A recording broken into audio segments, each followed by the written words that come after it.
বাংলায় একটা কথা আছে যে যেখানে সন্ধ্যা সেখানে বাঘের ভয়। আজকে সেই কেস হয়েছে না? তো আমরা 3টে লঞ্চ ছিলাম এই ছোট্ট খালটার মধ্যে। এখন ওয়াটার লেভেল কম বলে আমরা 3জনেই আটকে গেছি এখানে। অ্যাঙ্কার করে দাঁড়িয়ে, অ্যাঙ্কারও করতে নেই, এমনিই আটকে গেছে অটোমেটিক। এই তো এই দেখো সেই বাঁদরের খেলা দেখা হচ্ছে, আর কিছু না। হ্যাঁ, যতক্ষণ না পর্যন্ত হাই টাইড হবে এখানেই থাকতে হবে। জুয়া আর সানসেট হতে বেশি টাইম নাই, 15-20 মিনিট। কটা বাজে? 5টা 13 বাজে। কেস আজকে খুব জনিস আছে, সব লাঠি নিয়ে দাঁড়িয়ে আছে। যদি বাঘ আসে এবারই ভয় লাগছে লোকে যে হ্যাঁ হতে পারে কিছু একটা। দেখা যাক। একটা পুচকু কইছে, হ্যাঁ একটা পুচকু। এই যে বাঁদরের সাইজ গুলো একটু, তার আবার বাচ্চা আরো ছোট।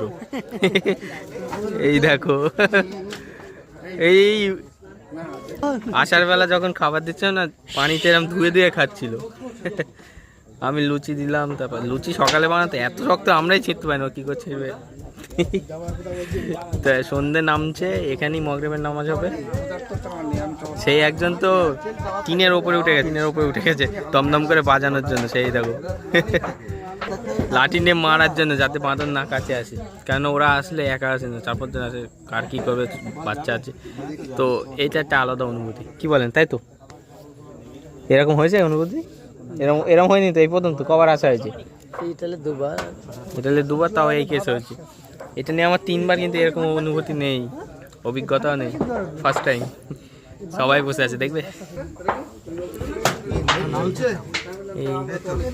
না এই নর্মাল ভিডিও করছি, পরে যাবে খেলা পরে। সবাই বসে আছে, কি হবে।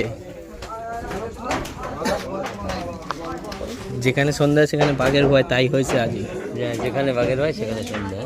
এখন এবার হয়েছে, কি হবে কি জানি।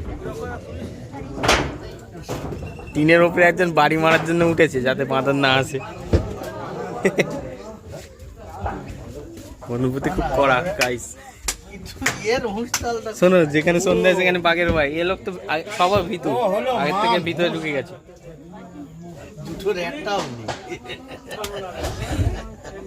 আর বেশি কিছু বলবো না।